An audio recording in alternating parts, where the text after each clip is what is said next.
Quelque part dans le sud-est de la Turquie, sur une colline balayée par les vents près de la frontière syrienne, se dressent des pierres disposées en cercle parfait qui n'ont rien à faire là. Elles furent construites il y a plus de 12 ans avant l'agriculture, la poterie, les outils en métal et l'écriture. Les bâtisseurs de Göbekli étaient probablement de simples chasseurs-cueilleurs, des groupes nomades de petits groupes survivant au jour le jour. Et pourtant, ils extrayaient des piliers de calcaire pesant jusqu'à 10 tonnes, les sculptaient avec des animaux qui semblaient vivants dans la roche, et les disposaient à flanc de colline avec une précision géométrique. Pendant des décennies, les archéologues ont sillonné le site cherchant une explication plausible. Les théories se sont multipliées, les réponses se faisaient attendre. Puis, en 2025, une nouvelle campagne de fouilles a mis au jour une découverte inattendue, obligeant même les experts à revoir leur conception de Göbekli. Voici ce que la science a finalement révélé. Du haut de la colline que les Turcs appellent Göbekli Tepe, le panorama est saisissant. Le paysage s'étend à perte de vue bas et aride, un terroir préservé du tourisme de masse. Pendant des millénaires, les habitants de la région ont ignoré cet endroit.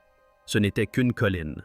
La colline du ventre plat, pour reprendre son nom à la lettre, rien de plus. Pourtant, ce qu'elle recèle est l'une des plus importantes découvertes archéologiques jamais réalisées. Le site se situe dans le sud-est de la Turquie, près de la frontière syrienne, dans une région que la plupart des livres d'histoire survolent rapidement avant d'aborder la Mésopotamie. Les pierres qui s'y trouvent ont été érigées entre 10-0 et 13-0 ans avant notre ère. Cette chronologie mérite qu'on s'y attarde. Göbekli est antérieur aux pyramides égyptiennes d'environ 7-0 ans et à Stonehenge de 6-0 ans.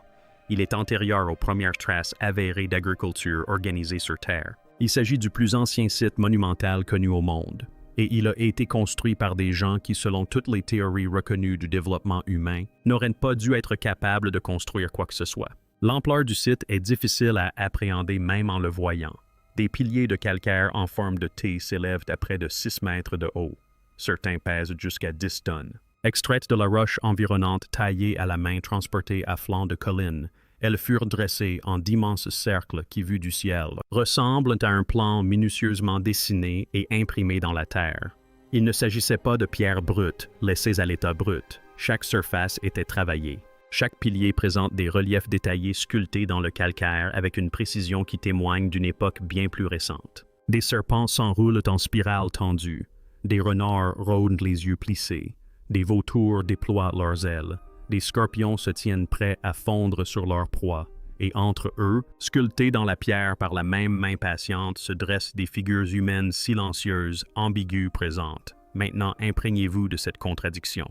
Chacune de ces pierres a été érigée par des peuples qui n'avaient pas encore inventé l'agriculture. Ils n'avaient ni poterie, ni outils en métal, ni roues, ni écriture, ni ville pour nourrir la main-d'œuvre, ni gouvernement central pour organiser la production.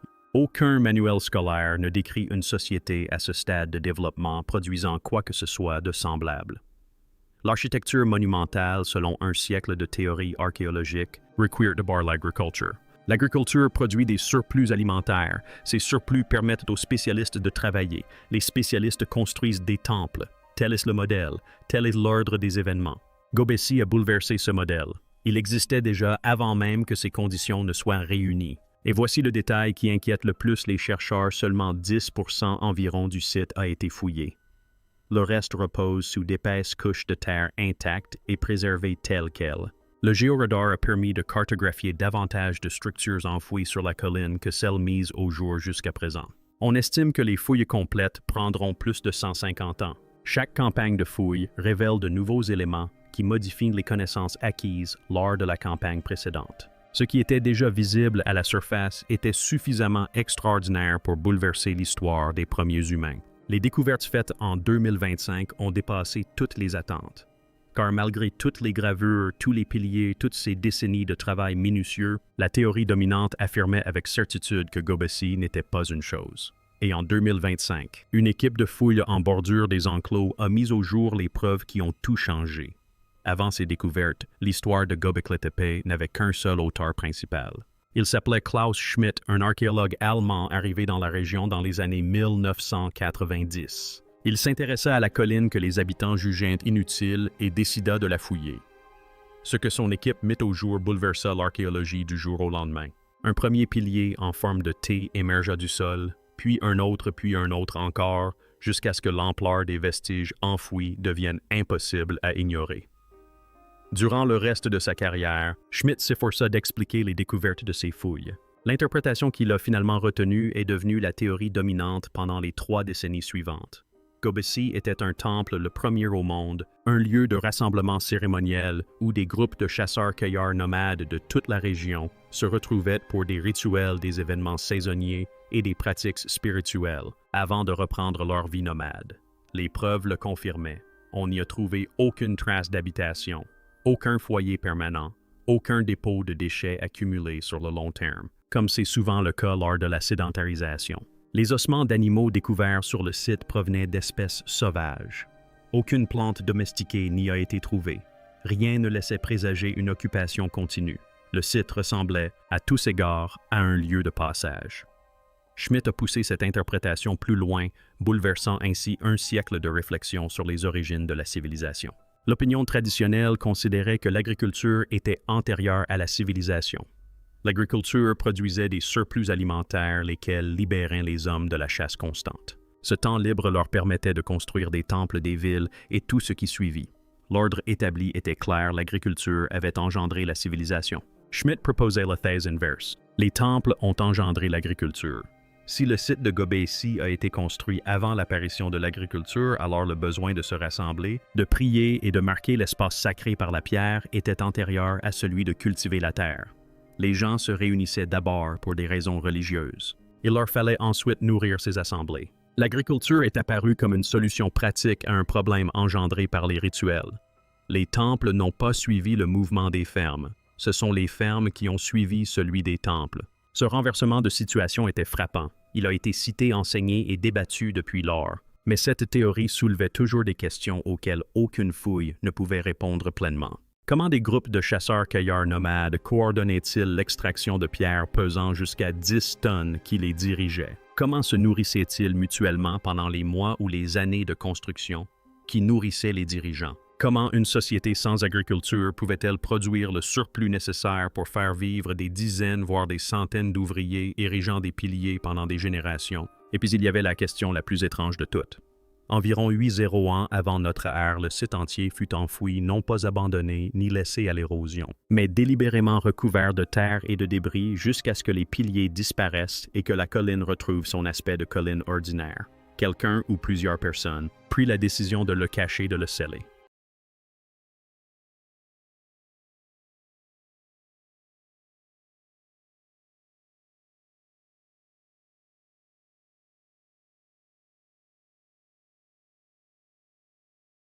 Le mettre sous terre intentionnellement.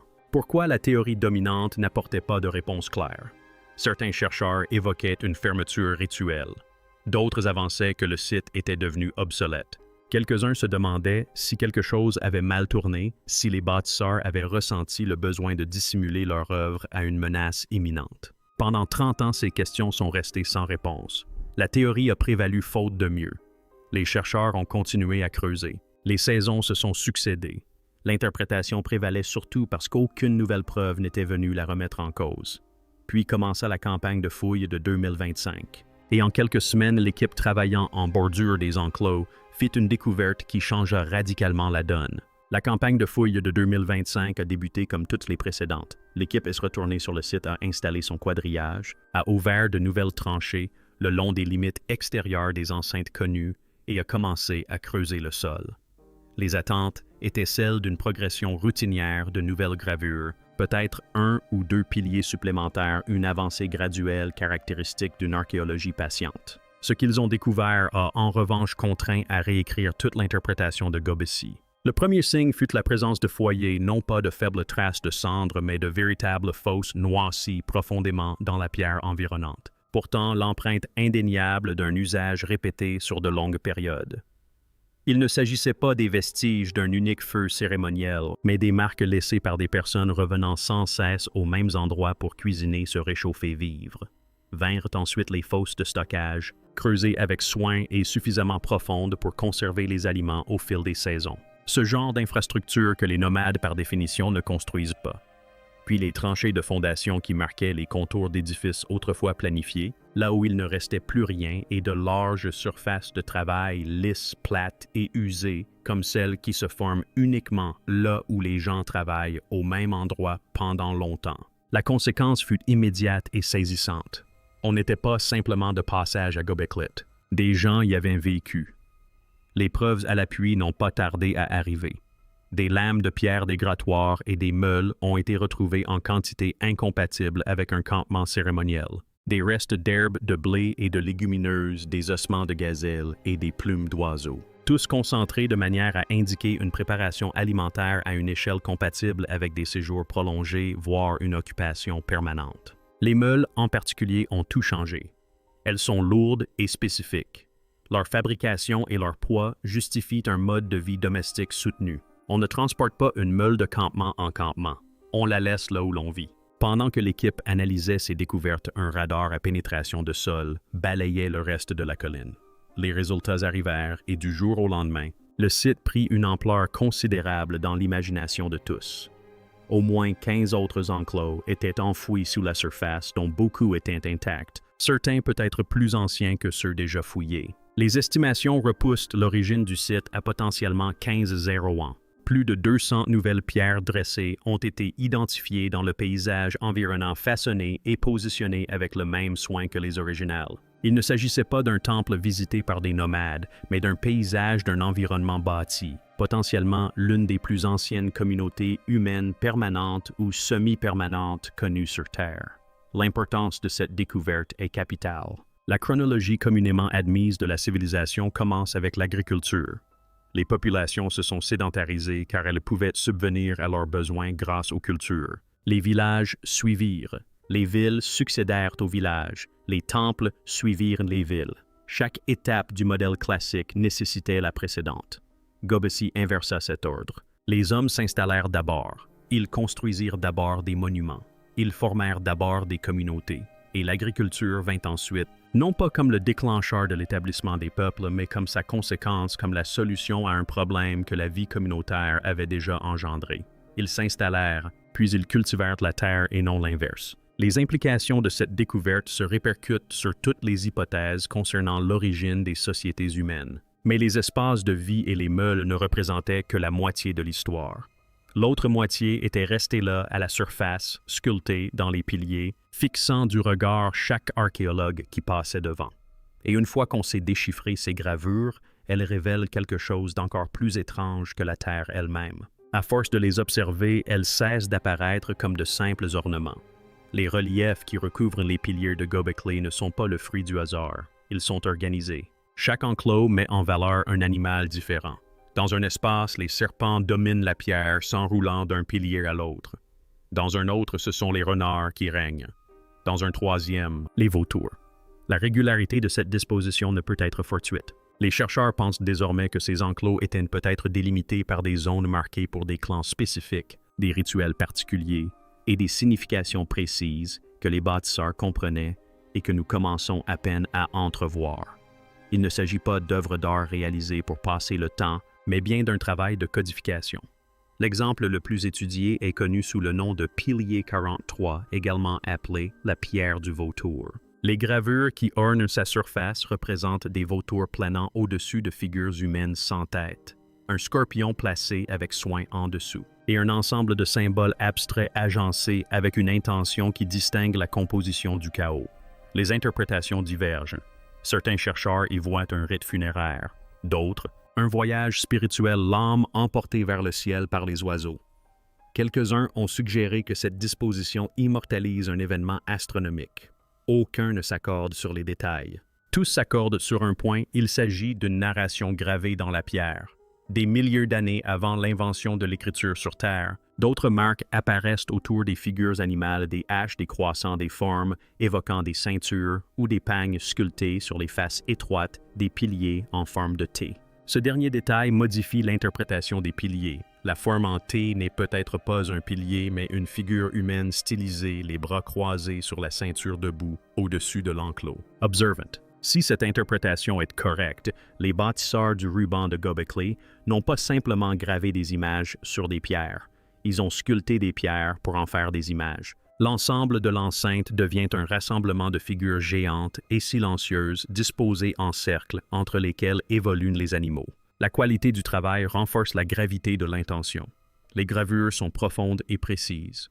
Les compositions sont harmonieuses. L'utilisation de l'espace négatif est délibérée.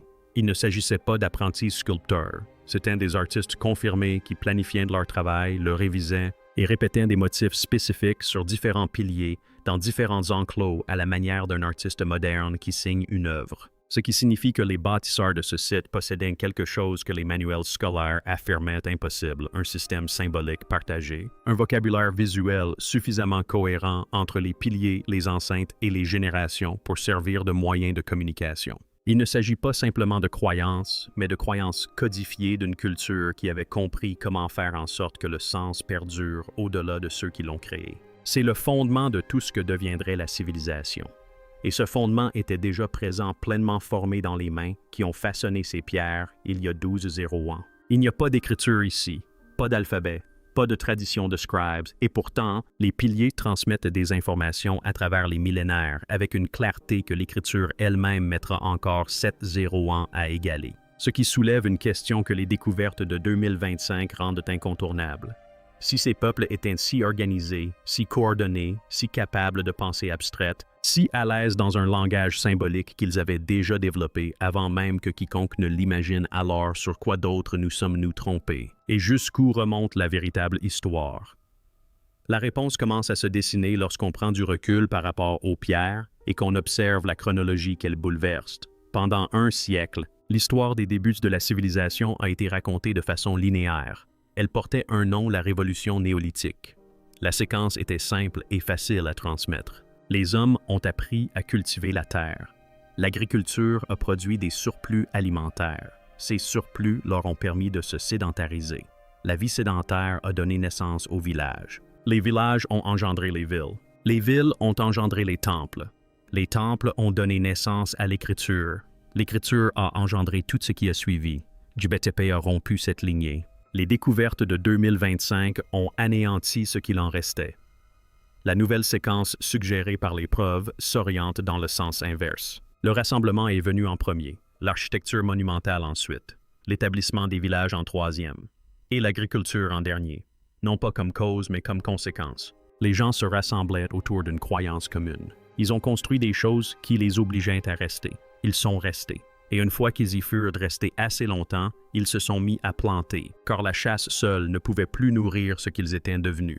La foi d'abord la pierre, ensuite l'agriculture en dernier. Les implications ne se limitent pas à cette seule colline de Turquie. Si une vie communautaire permanente ou semi-permanente a précédé l'agriculture à Göbekli Tepe, il est fort probable qu'elle ait existé ailleurs. L'idée que les premiers humains étaient de petits groupes nomades survivant à peine s'effondre face à ce que révèle le site. Certains étaient organisés, d'autres étaient dirigés, d'autres encore coordonnaient des projets s'étendant sur plusieurs générations, transmettant le savoir-faire de l'extraction, de la taille et de l'élagage de la pierre d'une génération à l'autre sans la moindre instruction écrite. Le terme « primitif » perd tout son sens. Il suffit de considérer les exigences du site. Des cercles de piliers alignés selon une symétrie répétitive, des enceintes ovales agencées avec une précision géométrique. D'éventuels alignements astronomiques suivent les solstices et les cycles saisonniers. C'étaient des mathématiques avant même l'utilisation de chiffres, avant même l'existence d'un système écrit. C'était de la mesure de l'observation de la prédiction. Les bâtisseurs savaient concevoir l'espace avant même de disposer des outils pour décrire leurs actions.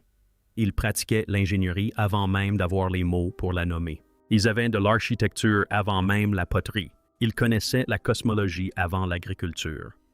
Tous les marqueurs de civilisation reconnus apparaissent ici dans le désordre des milliers d'années trop tôt. Et puis il y a la sépulture. La question qui hante le site depuis que Klaus Schmidt a proposé une réponse. Environ 8 ans avant notre ère, les habitants de Göbekli l'ont délibérément enfoui. Ils ont recouvert les piliers, comblé les enclos, tassé la terre et les débris jusqu'à ce que la colline retrouve son aspect ordinaire. Les découvertes de 2025 ne résolvent pas ce mystère, elles l'épaississent. Car s'il ne s'agissait pas d'un site cérémoniel abandonné par des nomades, mais d'une communauté vivante avec des monuments érigés au fil des générations, alors cette sépulture prend une toute autre dimension. Un rituel de clôture. Une réponse à une catastrophe, un scellement de ce que les bâtisseurs ne voulaient pas voir découvert. Nul ne le sait. Les théories se multiplient à nouveau. Les preuves se font encore attendre. Ce qui est certain, c'est que l'histoire des origines de la civilisation doit être réécrite. Non pas ajustée, non pas peaufinée, réécrite. L'ordre chronologique qu'on nous a enseigné à l'école est inversé. Les dates auxquelles nous faisions confiance sont erronées de plusieurs milliers d'années. Les peuples que nous imaginions primitifs étaient tout sauf cela. Leur système de croyances était suffisamment complexe pour justifier la construction de temples, leur structure sociale suffisamment coordonnée pour assurer la pérennité du travail, et leur tradition de savoir suffisamment stable pour transmettre les techniques de génération en génération. Et ils accomplissaient tout cela avant même que le monde que nous connaissons ne commence à se dessiner. Göklet n'est pas le seul à le souligner. Le motif qu'il révèle se retrouve dans des pierres disséminées à travers le monde antique, et une fois qu'on l'a vu, on ne peut plus s'empêcher de le remarquer. En parcourant le monde antique, un étrange motif se dessine. Göklet n'est pas unique, c'est simplement le plus ancien. Dans les champs vallonnés de la campagne anglaise, Stonehenge se dresse au milieu de l'herbe formant un cercle parfait de menhirs. Il date d'environ 3000 ans avant notre ère, soit 6000 ans plus jeune que les piliers de Turquie. Et pourtant, les principes de sa conception sont étrangement familiers. Une géométrie circulaire, un alignement astronomique apparent, des pierres massives dressées selon un motif qui ne répondait à aucun but pratique, mais seulement à une vocation commune. La même impulsion qui a façonné Göbekli continuait de façonner les mains humaines 6 millénaires plus tard. Sur la petite île méditerranéenne de Malte, les temples en calcaire de Gantia figurent parmi les plus anciennes structures autoportantes au monde, construits vers 3600 avant notre ère. Leur construction exigeait une main-d'œuvre coordonnée et des compétences en ingénierie bien avant que les outils métalliques ne se généralisent. Leurs bâtisseurs planifiaient avec soin. Ils sculptaient de manière symbolique. Ils aménageaient l'espace pour les rituels. Le même vocabulaire des civilisations primitives exprimé avec un accent différent. Plus au nord, sur l'île de Minorque se dressent les talotes. Des monuments de pierre en forme de T s'élèvent dans des cours en forme de fer à cheval et datent d'environ 1000 avant notre ère. 10 000 ans les séparent des piliers en forme de T de Göbekli, et pourtant la forme a perduré, l'idée a perduré. L'instinct de construire une structure en forme de T disposée en cercle ou en fer à cheval et de se rassembler autour a perduré pendant une période bien plus longue que toute l'histoire écrite. De l'autre côté de l'océan, sur l'île de Pâques, les statues Moai racontent la même histoire dans un autre langage. Construites par le peuple Arapa Nui entre un 200 et un 500 ans avant notre ère, leur réalisation et leur déplacement ont nécessité une planification minutieuse et un savoir-faire exceptionnel. Elles n'étaient pas de simples ornements. Elles incarnaient l'identité, la communauté, la mémoire sculptée dans la pierre et placée à la vue de tous. Aucun contact n'a jamais existé entre ces cultures. Aucune route commerciale ne relie la Turquie à Malte, à Monaco et au Pacifique Sud. Pas de langue commune, pas de religion commune et pourtant le même instinct. Des cercles de pierre, des sculptures monumentales symboliques, un travail coordonné consacré à des choses sans valeur pratique immédiate mais porteuses de sens. Quelque chose en l'homme aspire à marquer l'espace de pierre. Quelque chose aspire à construire ce qui survivra à celui qui le construit. La place de Göbekli dans ce processus n'est pas d'avoir inventé cet instinct. Ce motif est trop répandu et trop indépendant pour provenir d'une source unique. Göbekli Tepe n'en est que le plus ancien témoignage connu à ce jour. La première manifestation d'un dialogue que l'humanité entretient avec la pierre depuis au moins 12 ans. Et cela soulève une question à laquelle les fouilles de 2025 ne peuvent encore répondre. Si l'instinct était déjà pleinement formé lors de la construction de Göbekli, alors il n'a pas commencé à Göbekli. Quelque chose de plus ancien l'a précédé. Quelque chose qui n'a pas encore été découvert. Ou quelque chose qui a été découvert et non reconnu. Ou quelque chose qui a été enfoui comme les piliers eux-mêmes et qui attend encore sous terre quelque part dans un paysage qu'aucun archéologue n'a encore choisi de fouiller. Ce site n'est pas le commencement. Il représente le chapitre le plus ancien que nous ayons pu exhumer. Les découvertes de 2025 ont répondu à une question et en ont soulevé 10 autres. Elles ont confirmé la présence humaine sur les lieux. Elles ont suggéré que le site est plus ancien qu'on ne le pensait. Elles ont mis en évidence des structures encore enfouies qui pourraient modifier à nouveau notre compréhension de l'histoire. Et elles nous ont laissé face à quelque chose de plus complexe qu'une simple énigme scientifique. Elles nous ont laissés face à un silence qui remonte à des temps bien plus lointains que nous ne sommes prêts à l'imaginer. 12 000 ans, c'est presque impossible à concevoir. Des empires qui semblaient immuables se sont effondrés en quelques siècles. Des langues qui couvraient jadis des continents ne sont plus connues que des spécialistes. Et pourtant, sur une colline du sud-est de la Turquie, quelque chose a perduré. Non pas parce qu'elle était protégée par un État ou conservée par un scribe, mais parce que ses créateurs ont choisi à la fin de l'enfouir avec soin, comme s'ils savaient que quelqu'un viendrait la chercher. Les découvertes de 2025 n'ont pas levé le voile sur le mystère de Göbekli. Ils rendent la chose encore plus étonnante, car nous savons désormais que ceux qui l'ont bâti n'étaient pas des chasseurs-cueilleurs primitifs ayant découvert la grandeur par hasard. Ils étaient organisés, créatifs, spirituels et compétents, et ils accomplissaient tout cela bien avant l'apparition du monde tel que nous le connaissons. La question n'est plus de savoir ce qu'était Göbekli, mais plutôt jusqu'où remonte réellement notre histoire.